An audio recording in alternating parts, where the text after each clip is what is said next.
Welcome into 49ers Access. My name is Sterling Bennett, and thank you for taking a break from watching the NBA playoffs.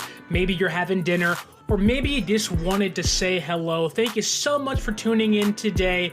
And we have a very special show because we're talking about arguably, and maybe not even arguably, maybe just certainly, maybe just the truth, that Malik Mustapha could be my favorite draft pick of the 49ers 2024 draft class as a whole. Again, took 8 players. I think we've finally gotten to my favorite one. So thank you for joining in today. Put your comments in the comments section. I promise to get to them. And we hopefully, maybe fingers crossed, may have some breaking news if all goes well by the end of the show. So you want to stay tuned in regards to Niner coverage in the future. But let's dive into Malik Mustapha because not a polarizing pick, but Malik Mustapha, in a way, similar to Ricky Pearsall.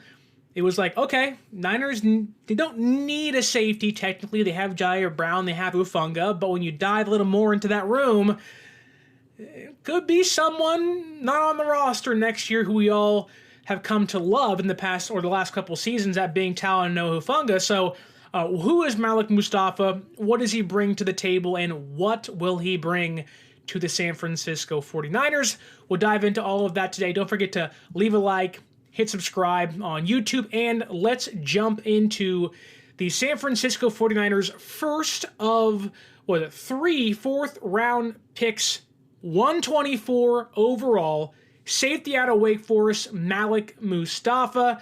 Malik Mustapha, to me, again, my favorite pick. I gave this pick an A+ in regards to my draft grades, the highest one I gave out this year amongst the Niners draft class. I think it was a clear-cut, wow, what a steal pick. And I know the title may hint towards my true thoughts about Malik Mustapha, but I do think he might be their best overall draft pick when it's all said and done. Now, of course, things have to play out, and Malik Mustapha has to earn the title I put on him, which is, and really is, big expectations. But I do have and do believe there are big things coming in the future for for Malik Mustapha, who I think might replace Talanoa Hufanga, even if it's as close to this year for the San Francisco 49ers. But who is Malik Mustapha?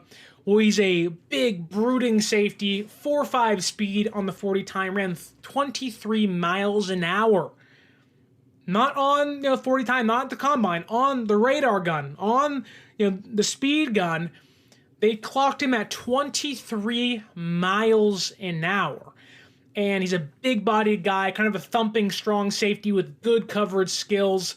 And I think just talking about safeties for the Niners, in the last couple years, they really haven't, had a pure strong safety and a pure free safety. They've kind of played this, both our guys can play both positions, right?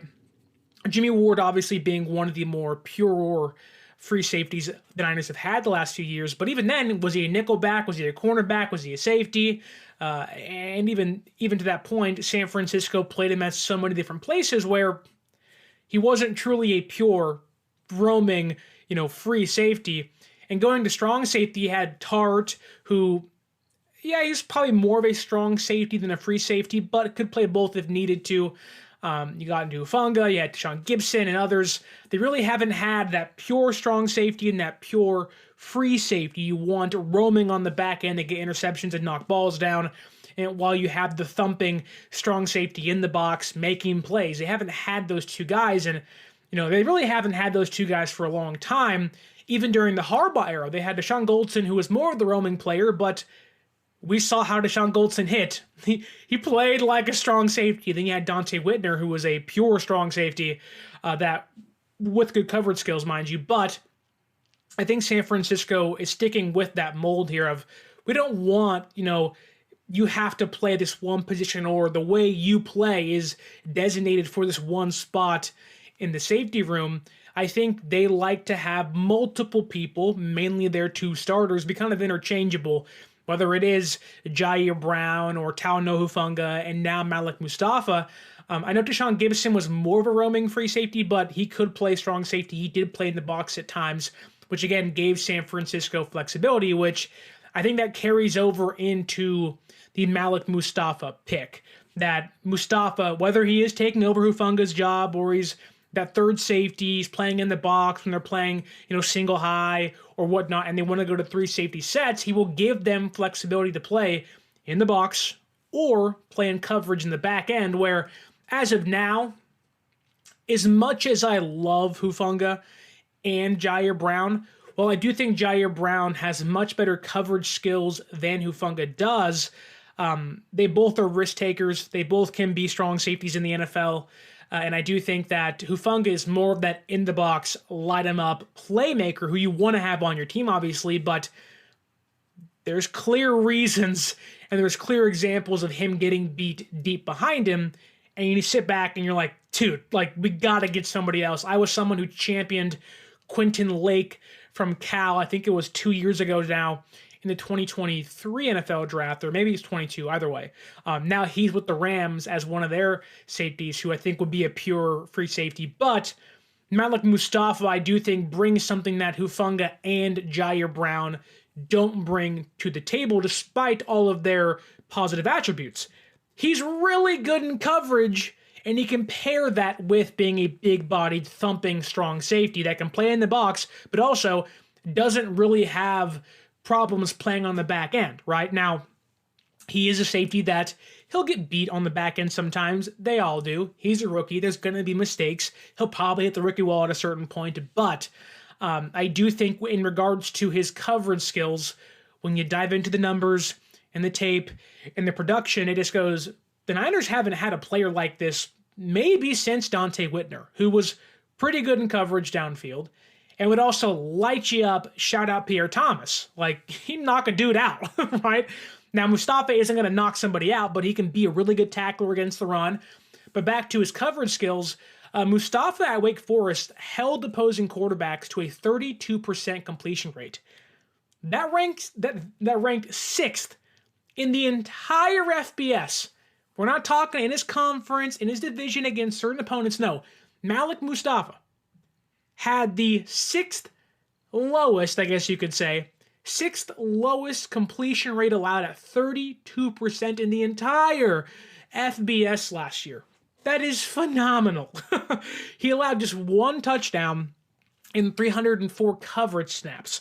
I mean, this is a guy who, he has the anticipation. He will take good angles to the ball. He is a playmaker. He is someone that, yes, will light somebody up, but also he can shut down quarterbacks. Now, I'm not going to call him a shutdown safety right now. Again, he hasn't even taken a snap on the field, but if you want to take his college tape and the production and try to project, which we do with every single rookie, there's a lot of good things and a lot to love, not just like, but love with Malik Mustapha. Shout out to Raphael5629ers, says, what's up, everybody? Don't forget to like and subscribe. Got that right. Bobo says, what's up in the comments? Bobo, I see your question. I will dive into it towards the end of the show, so stick around. And Niner Gang, looks like 209, says, what's going on, Sterling? This is one of my favorite picks of the draft, and I agree. This was my A+. This was my draft steal.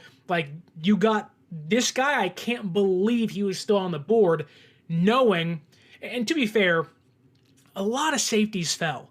Jaden Hicks fell really far to Kansas City, mind you, but the Packers traded up and then still didn't take Malik Mustapha, and they got a safety. It wasn't like they picked somebody else, an offensive lineman. They went safety, and they chose not to take Mustapha, which is just mind-numbing for Packer fans, and they've told me so. But yes, this is my favorite pick of the draft class, over Grendo, over Pearsall, both those guys who I like, over Kingston and Green, who we already talked about so far. But Mustapha, great in coverage, 32% completion rate, 6th in the FBS, 1 touchdown allowed in 304 coverage snaps. He anticipates routes extremely well. He has the high IQ to cover receivers and tight ends deep downfield. He also has good anticipation, but he also is someone that can pair high IQ anticipation with his physical tools. A lot of times coming out of college, you see a lot of players, mainly cornerbacks and safeties, who either have these insane traits, these insane tools, or really high IQ players, excuse me.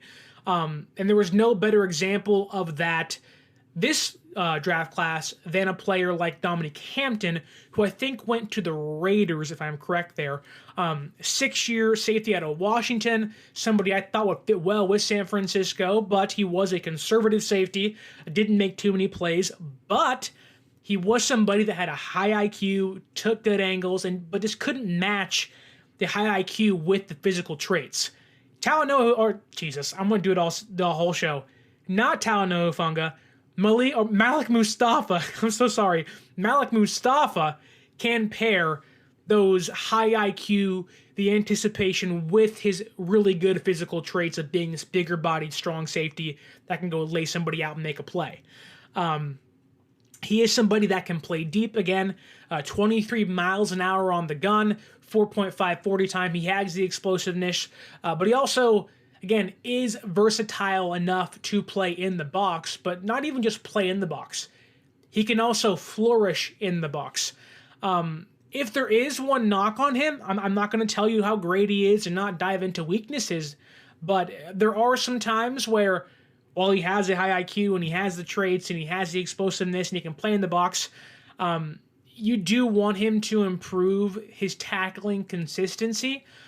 He'll take good angles to players and he'll do that, but it's finishing off plays, right? You can get to a guy, you got to finish the play. That said, he really improved his tackling in his last season at Wake Forest. He really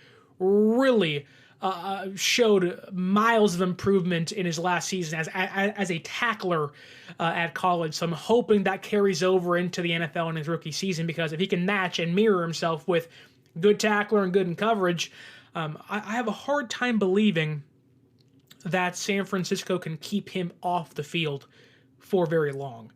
And we've talked about the past couple guys, ran through the first 3 picks so far of the draft class, that Pooney could play at a certain time. I think he will have a hard time getting on the field unless somebody gets hurt. But because he plays offensive line and he plays guard, in which San Francisco has nobody tied to, I can see an avenue for him to play earlier than most.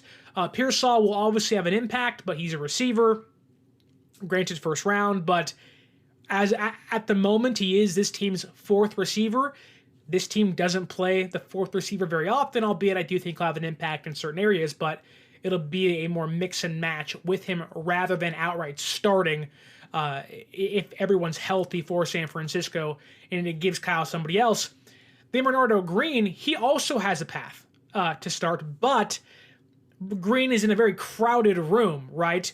Yadam and Rock Ya-Sin, Ambry Thomas, Darrell Luter Jr., Womack. Malik Mustapha, the room is not crowded at all. In fact, the guy who would likely be starting ahead of him may not even be healthy in Talanoa Hufanga. So it's not as if Malik Mustapha doesn't have the clearest path to playing earlier than probably every single draft pick in the entire class of the 8 picks San Francisco had. So I think Malik Mustapha is the Niners are gonna have a hard time if he comes out and plays well in training camp and OTAs and the preseason. They're gonna have a really hard time keeping him off the field. And I think what he brings to the table is very similar to Hufanga, but he also brings an added element to the table where, if all things go perfect, because he has the coverage skills already. Like Hufanga's a playmaker at the line of scrimmage. He can glide up somebody, he can make a play, he can go get a pick, go get a fumble, and force someone in the ball to pop out and save the game for you. And I love Hufanga. I'm going to go on a limb and say, despite Hufanga being a former All-Pro, I think 2nd team, maybe 1st team, despite Hufanga being this awesome, there's a real chance that Malik Mustapha is a better player than Talanoa Hufanga. Now, obviously, that can get into a conversation of Hufanga's, future with the team, and we'll get into that in a second. Bobo, I still see you, and I certainly understand Niner fans kind of balking at that, but there were reports all offseason that San Francisco saw the injury and may have said, we don't want to pay a player, or maybe not even don't want to. We just can't pay a player like Hufanga, knowing we have to pay everybody else in that room, and you're probably going to have to say goodbye to somebody. A player coming off an ACL, if they're not playing much, that's an easy person to say goodbye to, unless they come back for cheap, which I'm open to anything. But I do think the Mustapha draft pick, being a 4th round pick, not a 5th or 6th round pick, kind of getting lucky he's there, and having very similar play style and traits and better in coverage than Hufanga could lead someone, including myself in this, to believe that Mustapha is the replacement for Hufanga if they choose not to re-sign him. Now, all that said, I haven't even talked about Malik Mustapha's run defense. We talked about great in coverage, he can play deep downfield, and he needs to improve his tackling. Yes, he needs to improve his tackling, but you say that, and in the same breath say in 2023 at Wake Forest, he was phenomenal as a run defender. And I think when you read his stats, you watch his tape, you learn more about him, you just get wowed and kind of astonished he lasts until the 4th round, when there are players that teams overdrafted, teams reach for. Like, my mind goes to Jacksonville. Taking Mason Smith from LSU, I think it was at the 2nd or 3rd round. Like, what are you doing? It's Trent Baalke, so that explains it. But what are you doing? Like, you took the 2nd LSU defensive tackle, I think, if not over Mustapha, right after him. And it's like, that guy was going to be a 7th or 6th round pick. What are you doing, right? But back to Mustapha's run defense, he had a career best 87.5 run defense grade in 2023. That was 5th among Power 5 safeties. He had 21 run stops in 2023. That ranked 15th in the entire FBS among safeties. And when you dive even deeper into the analytics and the percentiles, he was 96th percentile in run defense. He was 95th percentile in run stop. That's incredible for a player like Malik Mustapha, who, again, should not have lasted until the 4th round. I'll go on a limb and just be like, teams are going to smack themselves silly and be like, why did we let San Francisco, of all teams, that already has Nick Bosa and Mooney Ward and Lenore and Warner and hopefully a healthy Greenlaw and insert other stars on the team, why did we let them get Malik Mustapha? What a mistake that was. And if you're San Francisco, you're like, what a relief it is. Man, this guy's still on the board. Phenomenal run defender. He's good in coverage. How did this guy fall this far? I mean, he is the epitome of a draft steal if he can stay healthy. He'll take on big tight ends. He'll take on the offensive linemen, running out in free space, trying to be a lead blocker. He has no fear in saying, I'll take you on, and I'll try to run through you. And I'll open the door for my linebacker partner or my safety behind me with help to make a tackle. And I think for a player that wants to fit in this Niner system, mainly a safety, we saw it. And I'll always go back to it, and so everybody else.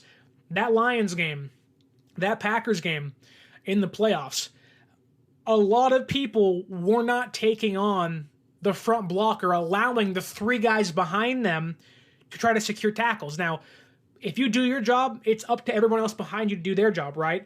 You can only do your job. A lot of guys weren't doing their job. Shout out Bill Belichick, right? You got to do your job. And once you do your job and take on the lead blocker, it leaves a running back or a receiver open to get tackled with nobody else in front of them to block for him. So I think Mustapha brings something that this team did lack, that Hufanga did when he was healthy, taking on lead blockers. Now, Hufanga probably a little more aggressive in the running game than Mustapha is, because Mustapha is someone, while he's had tackling inconsistencies in the past but improved upon them last year, he does know how to diagnose plays really well and can take great angles to the ball carrier. So I do think that this move was kind of twofold for San Francisco of hey, yes, we can get our Hufanga replacement if that's the lane they want to travel down, but if they want to keep Hufanga, now you have 3 really good safeties, and you can play 3 safety sets. You can play 2 high, you can play 1 high, and you can do what you want. You can play dime and nickel, and you can mix and match with how you want to put people out there. And I think, again, I always say this, in a perfect world, which doesn't exist, Hufanga's back to who he was, 2 years ago, and he's completely healthy, and you can, play all 3 of your safeties that are playmakers, right? Now, obviously, I do think that Jair Brown and Hufanga are much bigger playmakers than Mustapha is, but sometimes you don't need a playmaker. You just need someone to actually make the play. And I think that's what Mustapha does. And that was kind of like, my thought process in 2 years ago saying, we have Hufanga, let's get a roaming free safety. Sometimes you just need somebody next to the aggressive playmaking style of safety that wants to get picks and will take chances and risks and will miss at times. You need that conservative player. I do think Mustapha is a better coverage player than Hufanga, with a little less playmaking, but a little less risk taking, though, which I think does help San Francisco at times, knowing you have Jair Brown next to you who will take risks, who will be more of that playmaking style of safety next to Mustapha. And again, if all goes right, you put one of them suckers in the box and say, come at us. And you're like, holy crap, like, we have 3 good run defending, kind of roaming safeties near the box. Now, you might get beat up top. So maybe you have Hufanga play down and Mustapha go back. But it just gives Brandon Staley more flexibility. And I do think that, they didn't go, like, San Francisco attacked the draft in a very smart way, right? They got Pearsall in the first, offense, Green in the second, then went defense, then went offense, then went defense, and then Shanahan said, now it's my turn to play with Guerendo and Cowing. But I do think that lesser than Green, but more like Mustapha, I do think, Brandon Staley likes that kind of star role. He coached Derwin James with the Chargers for a long time, and James was great, just couldn't stay healthy. So I do think we are going to see, whether it is Mustapha, whether it is Jair Brown, or, again, fingers crossed he's healthy, Talanoa Hufanga, I do think we are going to see more of an in-box safety kind of role for a designated player this year. And my hope is that they can kind of, bring Hufanga on slowly, and he'll be that star player in the box that can make plays and, light up, Kyler Murray or Marvin Harrison Jr. or insert other player in the flat or coming out of the backfield. Like, my dream would be to have, again, in a perfect world, Hufanga becomes, Troy Polamalu 2.0 and just blows up the line of scrimmage consistently for you. Now, Polamalu is otherworldly, right? But, he had the instincts to play at the line, can blow up plays with his, you jump over the line to get sacks and whatnot, but also was really smart and would save that Steelers defense, big plays against them, because he was that kind of that, in the box, although he can play behind him. Don't get my words twisted here. He was that, can play everywhere kind of safety. And I think Staley wants to use that a little bit now. I only use Polamalu because that's who Hufanga looks like, but also trains with. That said, I do think that Staley wants to bring a little bit of that Chargers defense over to that, reversion back to the Seattle Seahawks style with the 4-3 fronts, or now the 4-2 fronts that most teams run, with Nick Sorensen running the scheme, which I do think screams why Malik Mustapha was a pick. And even if he wasn't, even if Staley wasn't even here, you take Malik Mustapha. That's how good he is. Niner Gang 209 says, Huff is him. You're right. Huff is him. I don't know if we can make Mustapha, Mustapha is Mim. It doesn't make sense, but Huff is great. I hope Mustapha comes out and just pushes for that job. I think any Niner fan, despite their love for Talanoa Hufanga, which, this draft has been kind of tough to talk about, not because of the prospects themselves, but because the Niners find themselves in kind of a transitional period of a lot of players could be gone, and, a lot of people don't want their favorite players to go. I've been at training camp and OTAs. I've seen Hufanga there. He's a bolt of energy even to the fan base and the crowd and the sidelines, and you watch him play and you say, this guy just brings it every single day and every single snap. You don't want players like that to go. Now, I don't know if Mustapha's like that, on the field. We'll obviously see once OTAs and training camp start.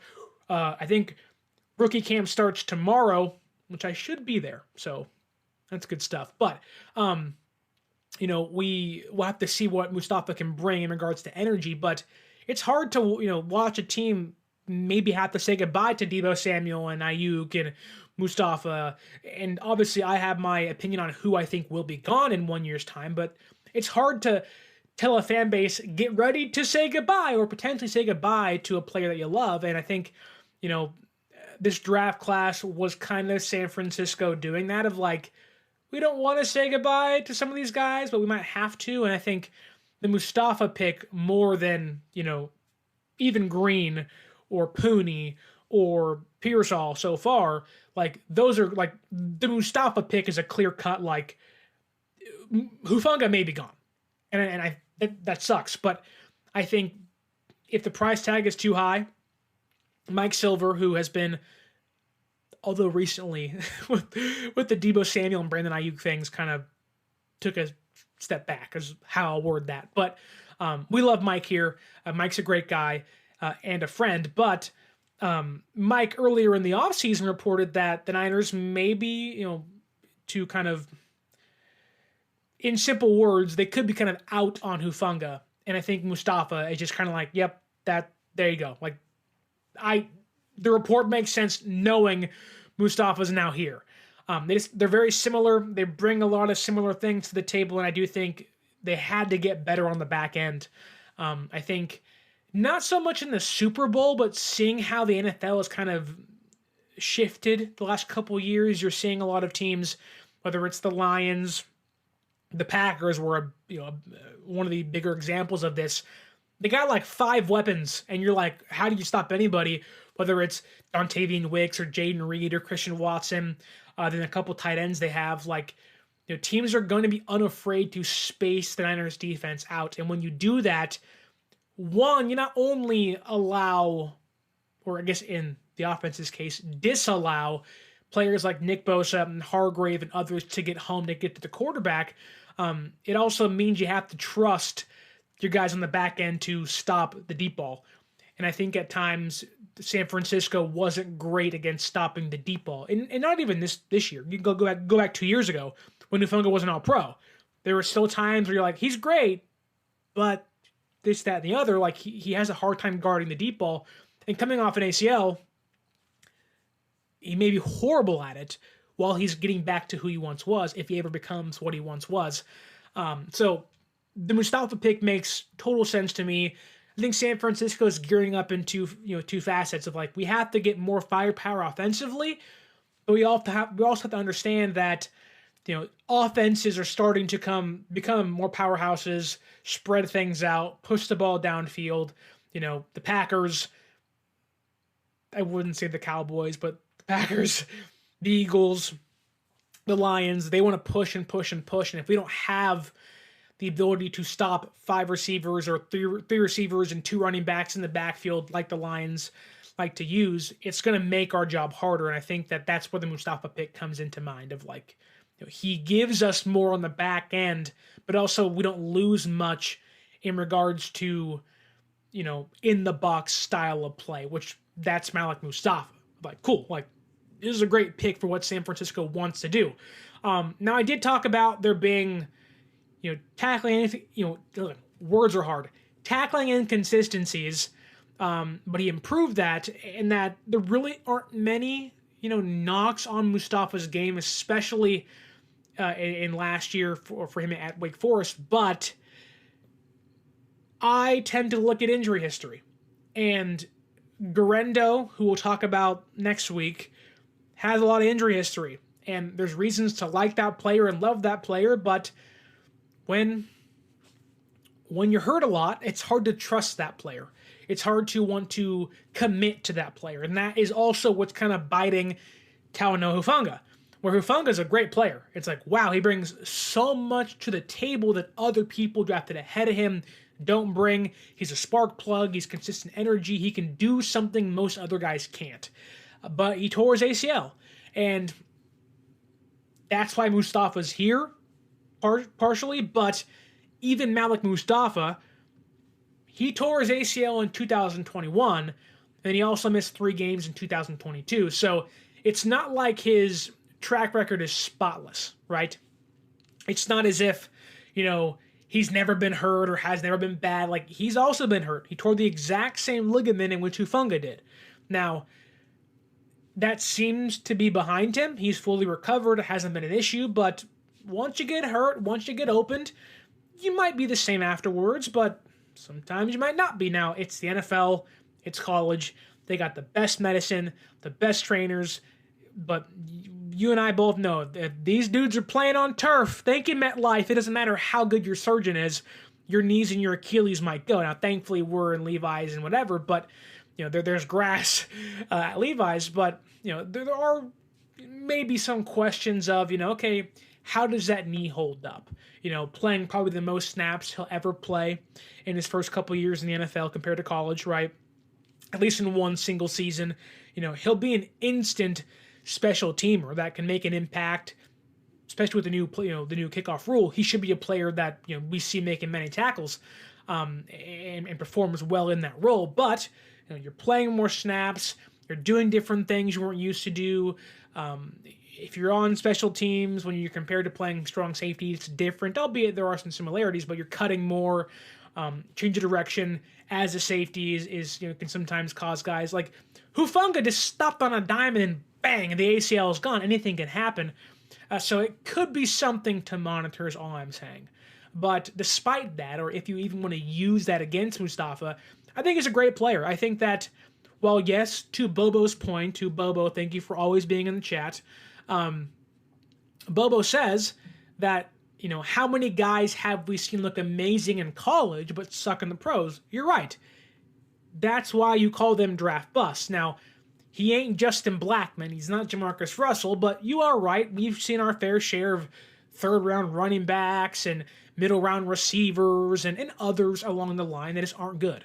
But I'm unafraid to stake my claim to this next comment of I think Malik Mustapha is going to be San Francisco's, biggest or best, however you want to word it, draft steal in the last 2 drafts. I think 4th-round pick for a 2nd-round talent, I believe. And I think that, where they got him, he's better than a lot of safeties that were taken in front of him. Obviously scheme fit matters. I go back to that with Pearsall. A lot of receivers may have been there who you like better, but scheme fit matters for a Kyle Shanahan offense and who he likes over players that were still on the board or you liked ahead of him. There are a lot of players that I valued over Dominic Pooney or Renardo Green, but Shanahan said that doesn't fit what I want to do. Now, is he right? A lot of the times, yes. Has he been wrong? Somebody ring the Joe Williams bell, because there have been some whoa, Kyle. Now, all that said, I think San Francisco drafting safeties, their history is pretty good. Jair Brown last year in the 3rd round, Hufanga a couple years ago. They didn't draft Jimmy Ward. They didn't draft Jaquiski Tart. So far, they're hitting 2 for 2 on safeties, and I think they'll hit 3 for 3. And it does seem like it obviously there's plenty of sample size now, but it feels like the bigger whiffs they've had, maybe outside of 2017 with Thomas and Reuben Foster, their bigger whiffs have been on the offensive side of the football, right?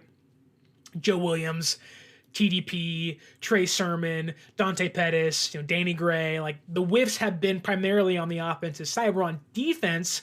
We're like, holy crap, Lenore and Ambry Thomas and Hufanga and Jair Brown and Fred Warner and Dre Greenlaw and DJ Jones and Alshire, they seem to be able to find and be more consistent finding stars and starters and impactful players on defense more than offense. Hence what leads me to believe Mustapha, along with the way he plays, how his tape looks, his production at Wake Forest, you put all that together in a big pot and stir it together, and you're like, this guy has got, star potential. And I'll even go further.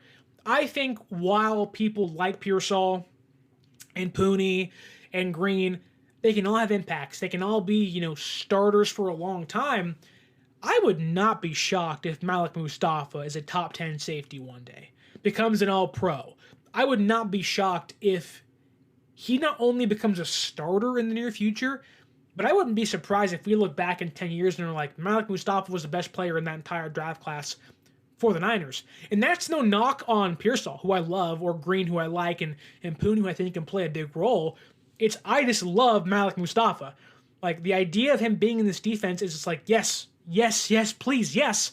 And so, like, my final takeaway of Malik Mustapha is simply, I think if Hufanga's not healthy, he can be your day one starter.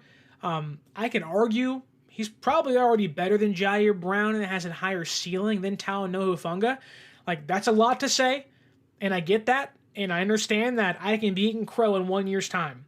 But, things have to occur. Like, a lot of bad things have to happen for that not to take place, in my opinion.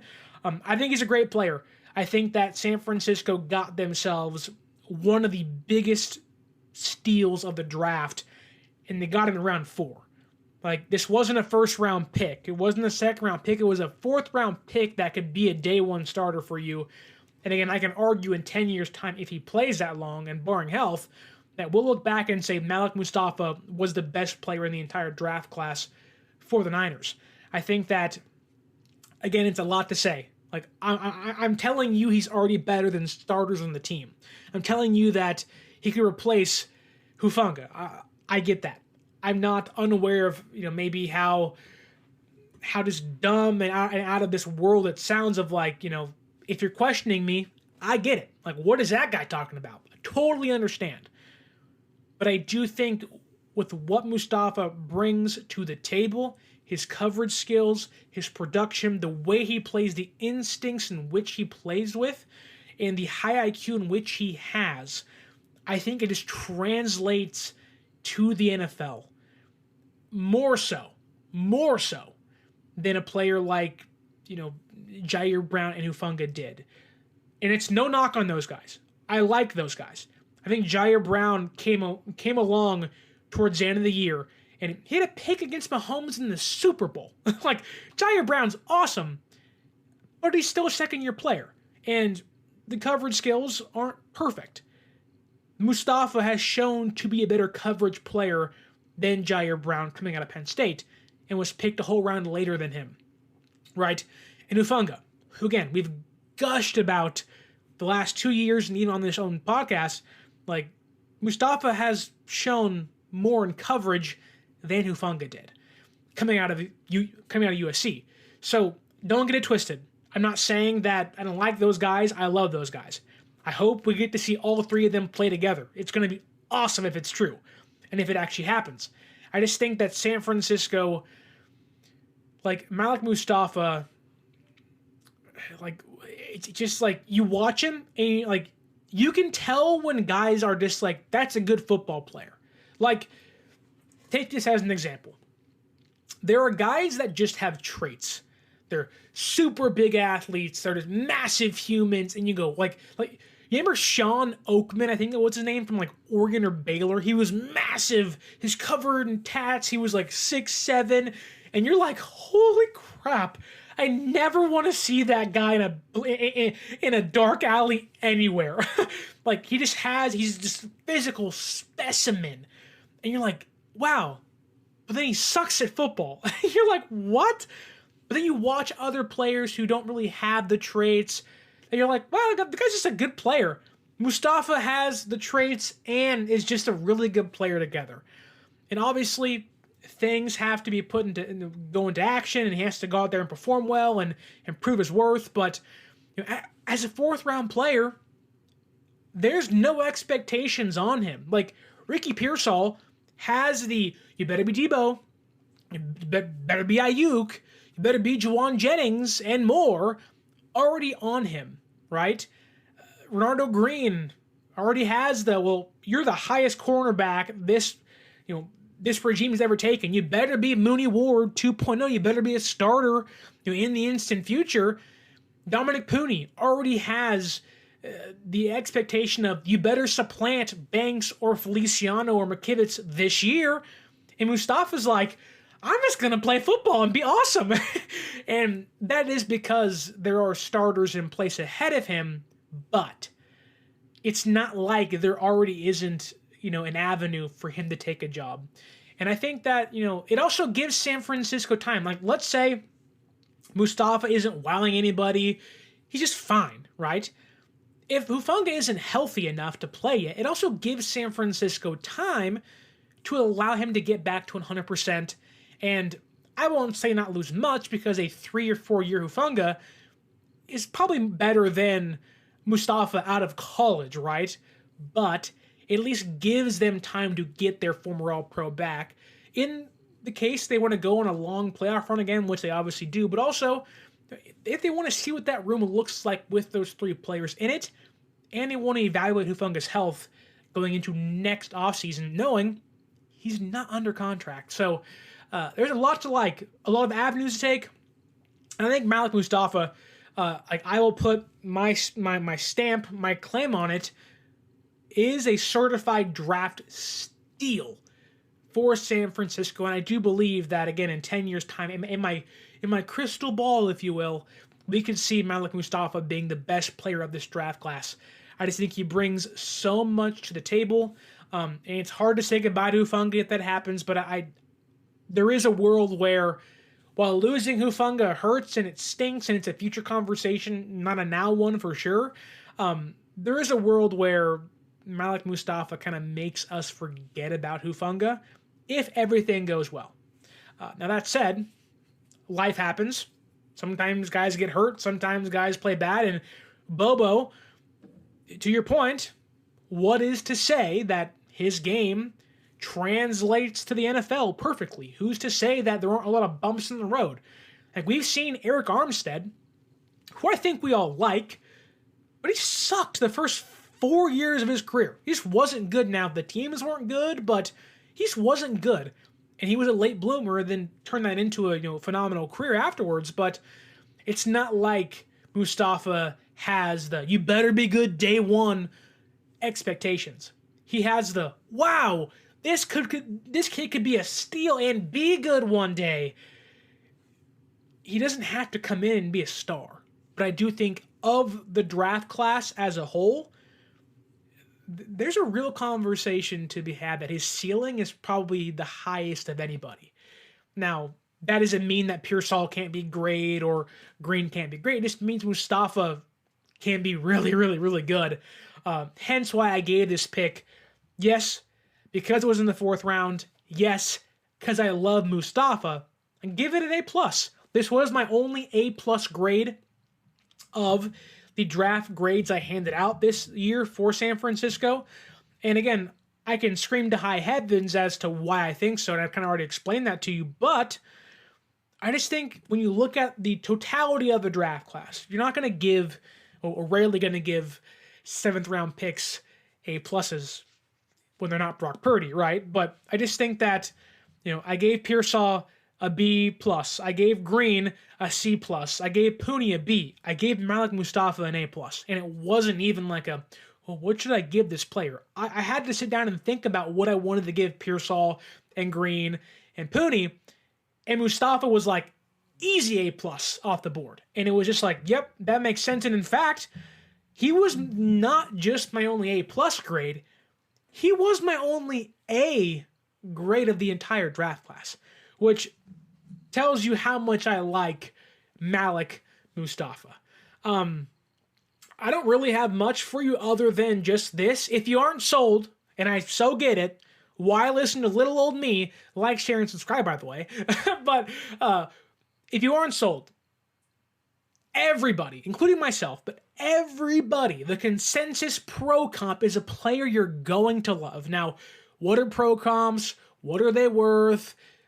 Again, guys have to prove it, but the consensus pro comp is a player that the Niners and their fans have been kind of egging the Niners to sign, and they've been trying to kind of lure over to the Bay Area the past few years, whether it be via trade or via scheme fit or just fans saying, I want to see this guy play in the red and gold, Malik Mustafa's pro comp is Kyle Duggar of the Patriots. And I think everyone loves Kyle Duggar and would have been like, this is awesome if he would have signed here. So you get him in the 4th round on a cheaper contract for 4 years for practically nothing compared to having to pay Duggar big money. Like, I don't know if Malik Mustafa takes San Francisco out of the safety market. You can definitely have that conversation of, well, Justin Simmons is out there and Quandre Diggs is still out there, and there could be a body you want to sign. Deshaun Gibson's still out there. You want to bring him back in, which I wouldn't be against. I think, why be 2 safeties strong when you can be 3 or 4? I'm all for that. Guys get hurt. Things happen, right? Now, I do think Mustafa does take San Francisco out of the Justin Simmons market. I also think he takes him out of the Quandre Diggs market.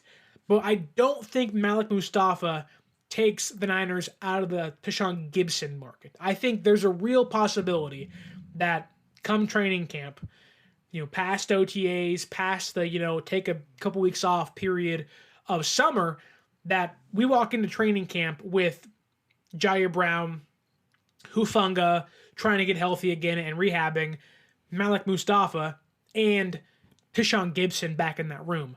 I think, it's really hard once you get a taste of a Super Bowl and you lose, it's really hard to not say, honey, my child, give daddy one more year. I just need one more shot at it. And it's hard to leave that on the table, knowing Gibson played, again, pretty well last year for San Francisco. So I do think there is a chance you walk into 2024 with a safety room of Gibson, Mustafa, Brown, and Hufanga, with players like Taylor Hawkins off an ACL injury, hopefully rehabbing middle of the year, and others they're going to put in that room and whatnot. George Odom is still there too. I always forget George Odom, but George Odom is still there. But I do think that, San Francisco at this moment, if Hufanga's healthy, they have a really good safety room. And I think, they always had 2. And when they drafted Hufanga, it was like, okay, let's see what the kid's got. And obviously, he recovers the punt against Green Bay and they score and they win in the playoffs in the snow, and it was awesome. But, they really haven't had 3 good safeties. And I do think that if Hufanga can get healthy, you might see some 3 safety action, and that's really exciting, knowing that it's not just, a generic free safety and a generic strong safety. You have 2 playmakers in the back end, or, if Hufanga's in the box, you have 2 playmaking, safeties in Hufanga and Jair Brown, and you got Mustafa in the back roaming around playing the high end. Like, this is, playing in center field for you. That's a great. That is, we have not seen that in a long time, probably the last, 15 years with the Niners. And that's a really good thing to have for a team, to have that much flexibility on defense. And Bobo asks a really good question. And yes, the answer is yes.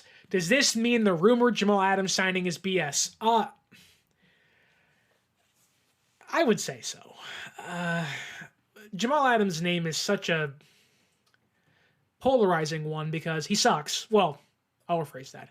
He's not very good, especially in coverage. And I do think it would just negate, why would you draft Mustafa, a good coverage player, and then sign Jamal Adams? Now, if there's a world in which Adams wants to play linebacker, maybe, but Adams has always hurt. I mean, you watched him last year against the Giants. He got concussed. They told him, you can't go back in the game. He's out there throwing stuff, and I get it, he wants to play, but when's the last time you saw a Niner player do any of that? They can get angry, sure. They can get frustrated.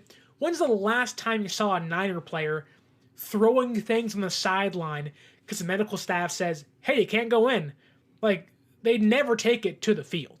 Now, we've seen Trent Williams smack a player in the face a couple times on the field, but we've never seen a player on the sideline being told, you can't go back in and then take it on to the field.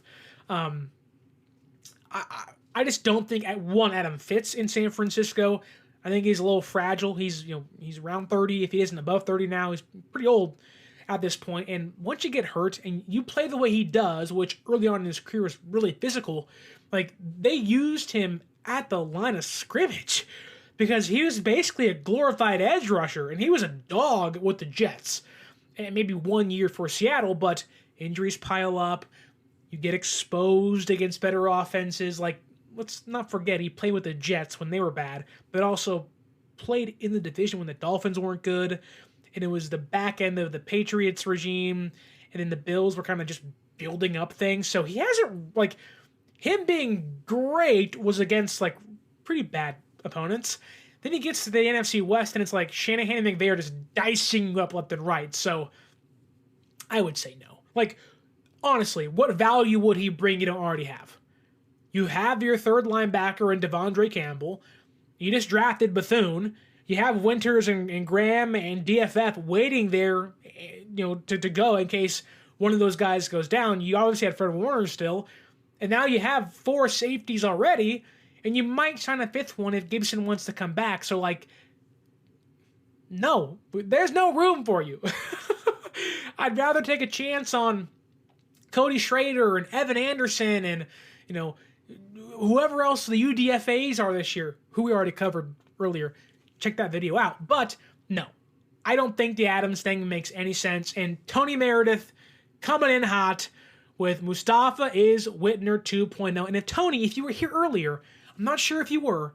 If you were here earlier, I kind of hinted towards that being the case. More so used it about Hufanga and how they play similar, but Niners haven't had a really good coverage strong safety that can layeth the smack down on your candy asses like Dante Whitner. Malik Mustapha could be one of those players. And I think that's the perfect way to end the show right there. 1, it's a rock reference, and 2, me saying candy asses on the stream. Isn't that fun?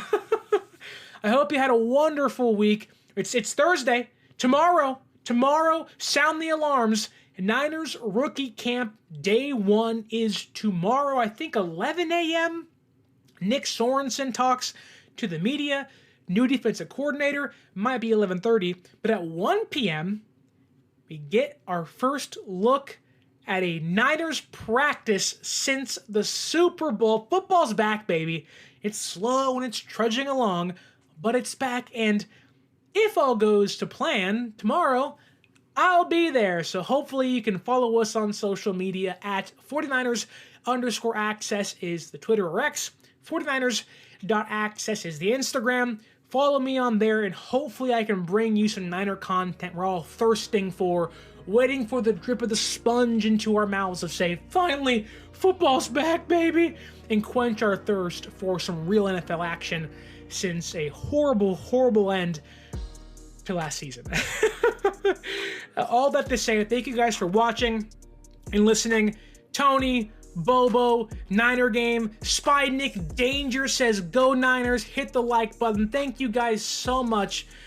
Raphael at the top, thank you guys so much for watching. Hope you like, share, subscribe, leave that review, and use our promo code 49ersaccess at SeatGeek.com to save yourself $20 off. It's Mother's Day this weekend. Take your mom to a ball game. Use that promo code, save yourself $20.